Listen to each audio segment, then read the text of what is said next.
L'homme le plus riche du monde. Il a l'air de dormir sur ses deux oreilles, non? Eh bien, il peut. Parce que pendant que le petit Billy est au pays des songes, son empire continue à grossir. Ce qui veut dire qu'au matin, quand il se réveillera, sa fortune affichera 4 millions de dollars de plus au compteur. Tu la sens, la bonne odeur de l'oseille, Bill? Rien qu'en dormant, Bill Gates gagne autant d'argent en une nuit que la plupart des acteurs hollywoodiens pour un film entier et des mois de tournage. Et même plus que ça. La fortune de Bill Gates est telle que le fisc a dû utiliser un ordinateur spécial pour la calculer. Bill Gates est l'homme le plus riche du monde. Ça veut tout dire. Et effectivement, Bill a largement de quoi remplir son bas de laine. Sa fortune atteint le chiffre ahurissant de 50 milliards de dollars. Et on s'aperçoit qu'arrivés à des sommes pareilles, les milliardaires sont obligés d'inventer de nouvelles manières de dépenser leur argent. Prenez cet homme, le sultan de Brunei.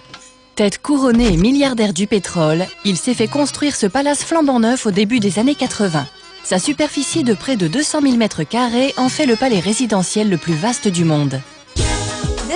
Le palais est surmonté de dômes en or. Il est plus grand que le Vatican. Il rivalise avec Versailles. Il possède 1788 chambres et une salle à manger qui peut accueillir 5000 convives. Il y a aussi le prince saoudien Al-Walid, 49 ans.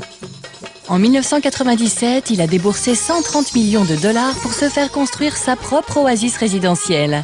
Et pourquoi pas quand on pèse 20 milliards? Le palais du prince Al-Walid d'Arabie Saoudite est plus vaste, plus grandiose, plus luxueux que les maisons des 5 milliardaires les plus riches de la planète réunis. C'est quelqu'un qui a véritablement le train de vie le plus luxueux qu'on puisse avoir. Fermez les yeux et imaginez le palace personnel du prince à Riyad, en Arabie Saoudite. Avec ses 317 pièces, ce palais des 1001 nuits totalise plus de 3700 m² de surface habitable. Dans les jardins se trouve une fontaine qui projette un mur d'eau de 6 mètres et le hall d'entrée qui culmine à 23 mètres est flanqué de 2 escaliers tournants. Il y a également des piscines intérieures et extérieures, une salle de projection, une piste de bowling et un salon de beauté. Je me sens comme chez moi, c'est super. Telle une tempête de sable saharienne, le gigantesque palais d'Al-Walid est aussi réputé pour engloutir des voyageurs tout entiers. Je me suis perdu dans un de ces dressings. Ils sont sans fond. Au bout d'un moment, vous êtes totalement perdu. Tous ceux qui se trouvent dans le palais sont équipés de talkie-walkie. Si vous êtes perdu, vous dites « Je suis dans le cinéma ». On vous répond « C'est telle pièce, allez dans la chambre bleue ». Prenez le couloir et 500 mètres plus loin, vous devriez tomber sur quelqu'un. Heureusement que le prince a 180 domestiques à son service pour l'aider dans les opérations de recherche, pendant que lui se prélasse devant l'une de ses 520 télévisions et s'inquiète de ce qui compte vraiment, son argent.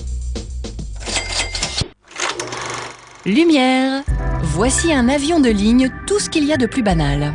On peut y entasser 500 personnes avec 6 toilettes rikiki et des cacahuètes périmées à leur disposition. Attention, un sachet par passager.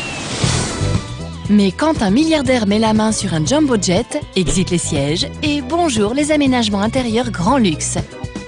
Et les cacahuètes à gogo. Ils ont des avions avec des chambres à coucher, des salles de réunion. À côté, l'avion du président, c'est l'armée du salut. S'ils ont un décorateur d'intérieur qu'ils aiment bien, qui a fait leur domicile, ils lui demandent de s'en occuper. Ou ils peuvent engager ce type-là, Edis Doré, le décorateur d'intérieur le plus prestigieux de New York, spécialisé dans l'aménagement intérieur des avions de milliardaires. Quand un milliardaire vient nous trouver pour son avion, c'est une immense toile vierge sur laquelle on est libre de créer toutes les ambiances voulues. Et Edis a parfois des commandes assez déconcertantes. Ça peut aller de l'intérieur ultra-moderne équipé d'un jacuzzi jusqu'au playboy qui veut qu'on lui installe une barre à striptease, en passant par ce client qui voulait que l'intérieur de son 747 ressemble au hall d'entrée du château Skibo. Le salon au premier étage était un fumoir, réplique de celui du château Skibo. Quand on aménage une cabine, on peut aller jusqu'au bout de son imagination.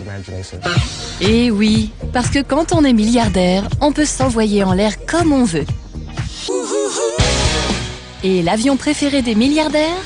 L'une des machines volantes les plus rapides du monde, l'ultra classe et ultra rapide Gulfstream. Les milliardaires raffolent du Gulfstream parce qu'il leur permet d'aller n'importe où rapidement. Ils sont élégants, modernes. Énormément de milliardaires ont leur propre Gulfstream. Oprah Winfrey, Larry Ellison, c'est le signe extérieur de richesse par excellence. Demandez donc au milliardaire d'Internet, Mark Cuban. En 2005, il s'est offert ce Gulfstream G550 haut de gamme pour la bagatelle de 42 millions de dollars. La plupart des gens ont leur fauteuil préféré à la maison. Moi, c'est celui-là. Je m'assois dedans pour être tranquille, faire ce que j'ai à faire. Quand les gens se font du souci pour l'avenir, moi je prends l'avion et je vais dans un endroit sympa. Là, je vais à Las Vegas. Si sur un coup de tête, j'ai envie de dîner à New York ou à Los Angeles, hop, un coup d'avion et on y est. Le Gulfstream G550 de Cuban a son propre pilote à plein temps et décoré de bois importé de la Côte d'Ivoire, équipé de repose-gobelets en or 24 carats et d'équipements à la pointe de la technologie. Le tout sur mesure pour répondre aux exigences de marque. Ce qui est bien quand on a des milliards de dollars, c'est qu'on peut faire ce qu'on veut, où on veut, comme on veut, quand on veut. Je suis le mec le plus chanceux de la Terre et à ma mort, je veux être réincarné en moi. Le Gulfstream est peut-être bien l'avion le plus élégant, mais il y a certains de nos amis milliardaires qui s'y trouvent encore un peu à l'étroit. Alors, ils achètent carrément un Boeing qu'ils transforment en véritable château dans le ciel. Boeing est connu pour fabriquer des avions de ligne pour des compagnies aériennes américaines comme Delta. Mais quand les milliardaires ont commencé à en acheter, Boeing a ouvert une branche spécialisée dans la construction d'appareils pour milliardaires. Il faut bien se gâter un petit peu. Et Donald Trump ne s'en prive pas puisqu'il a son propre 727. Il y a aussi les fondateurs de Google, Sergey Brin et Larry Page. Ils se sont payés un magnifique Boeing 767 en 2005. Bienvenue à bord du Shadow. Équipé d'un spa, d'un salon de beauté, d'une cave de 5000 bouteilles, d'un green de golf et de sa propre équipe de sécurité à bord, vous vous dites que c'est le yacht de rêve par excellence. Raté. Pour les milliardaires, le Shadow n'est rien d'autre qu'un garage flottant.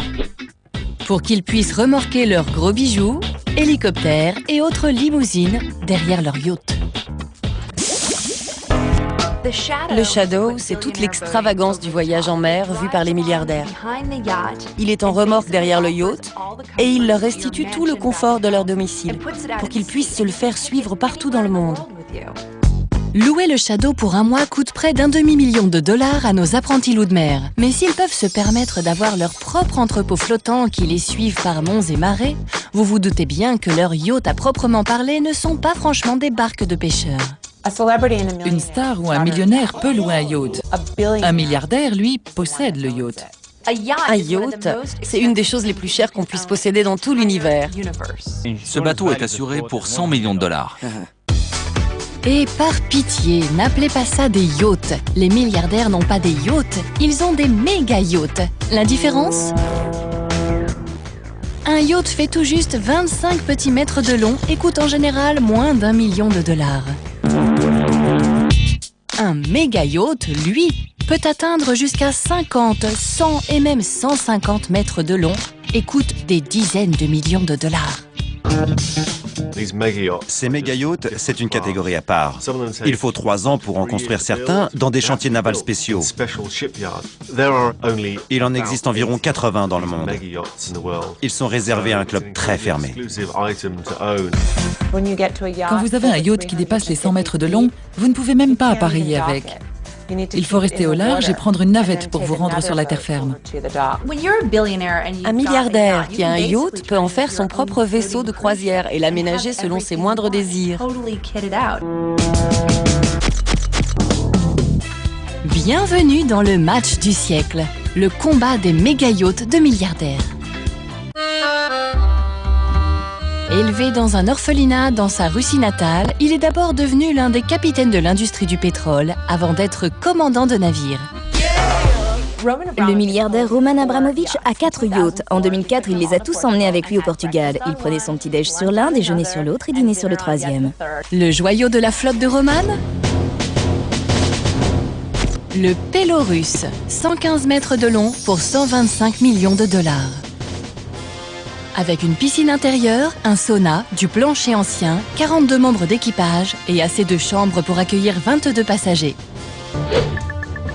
Et pour ce milliardaire du genre prudent, tout est une question de sécurité. Son Pélorus est équipé d'un submersible pour détecter les mines sous-marines, d'un système intégré de protection antimissile et d'un revêtement par balles. Il a ça sur son yacht, sur son avion. C'est à se demander si quand il se promène dans la rue, il n'a pas une petite bulle de défense antimissile autour de lui.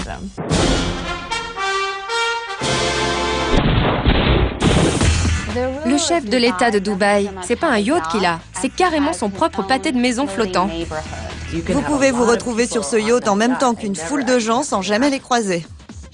Encore en travaux, le Platinum est aussi luxueux que long. À bord, on trouve 2 suites somptueuses, un cinéma, une discothèque, un cours de squash, en plus d'un sous-marin et d'un héliport pour l'hélico Black Hawk du Prince. Ça coûte 10% du prix total du yacht, rien que de le faire entretenir pendant 1 an. Vous faites le calcul. Ce type-là débourse 30 millions de dollars par an pour entretenir son yacht. Il faudrait plusieurs années à n'importe quelle star pour gagner cette somme.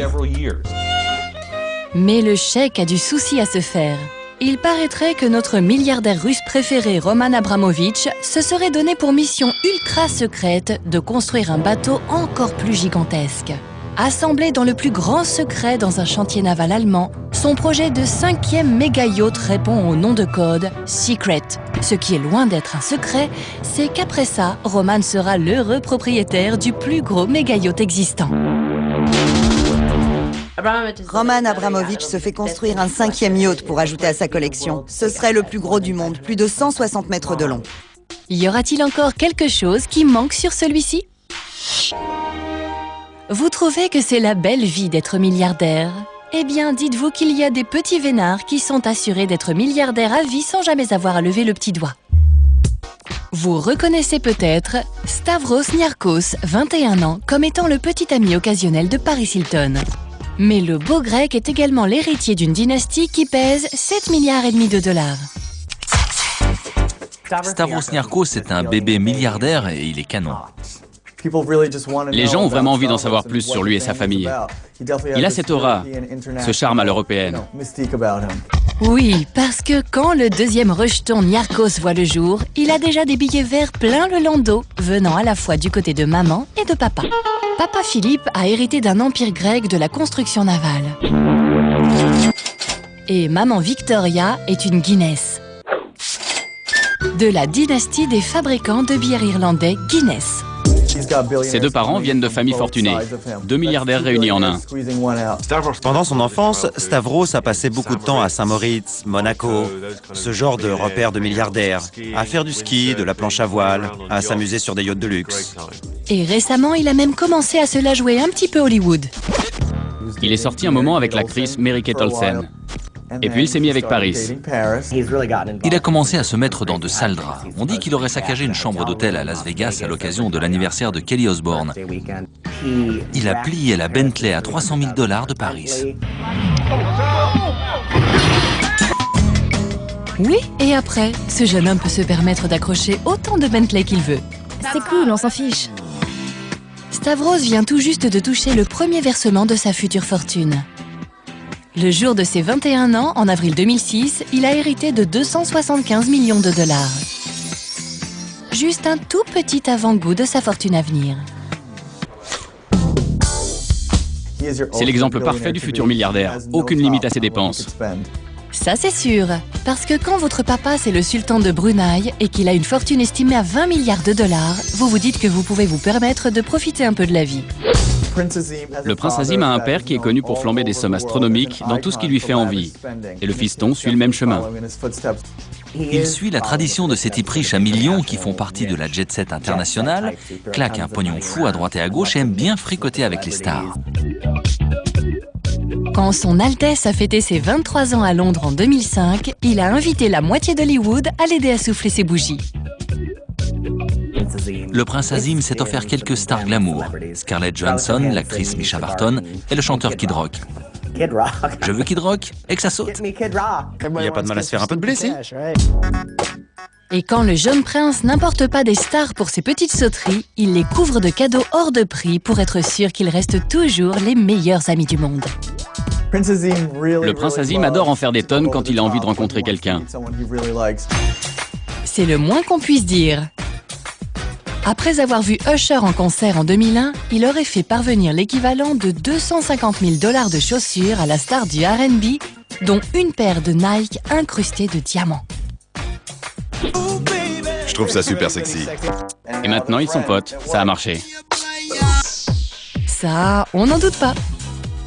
Parce que quand vous êtes l'un des 4 fils d'un milliardaire destiné à hériter de la fortune de papa, tout le monde veut être votre copain.